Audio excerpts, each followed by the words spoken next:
Pendant plus d'une dizaine d'années, j'ai étudié les origines du christianisme dans le cadre de l'université. Université laïque, comme notre République, ce que chacun sait. J'ai eu beaucoup de surprises d'année en année, c'est-à-dire que j'ai cru constater que l'approche historique pouvait être, 100 ans après la séparation de l'Église et de l'État, fortement influencée par des vérités théologiques.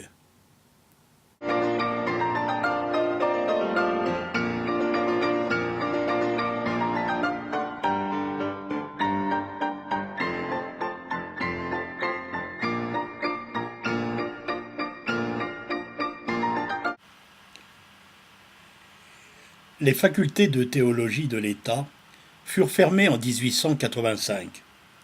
Il y en avait 6 à l'époque. La théologie, aujourd'hui, devrait être complètement distinguée de l'histoire.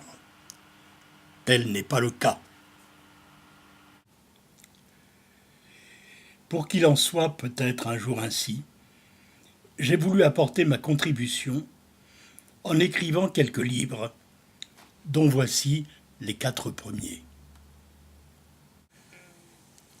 Il s'agit d'une histoire alternative des origines du christianisme, une histoire autre que celle qui se trouve partout, une histoire telle que l'histoire la suggère quand l'histoire est affranchie de la théologie.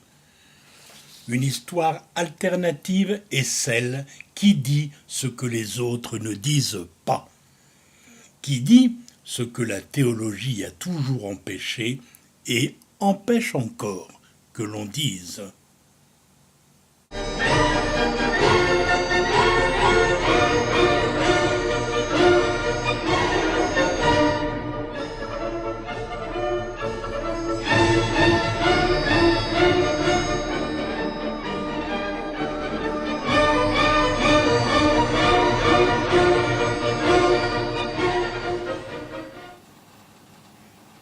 L'histoire de la recherche. Beaucoup de choses se sont passées à partir de l'invention de l'imprimerie. Certains savants comparent les différentes versions de la Bible et leurs variantes et se posent la question de savoir quelle est l'édition originale, quelle est la bonne. Dieu ne peut pas être l'auteur de ces variantes, lesquelles sont parfois légères, parfois importantes, parfois gravissimes. S'il y a révélation, il y a aussi interprétation. Dans la formation d'une religion, le christianisme par exemple, mais dans les 2 autres religions révélées aussi, l'islam et le judaïsme. Quelle est la part de Dieu?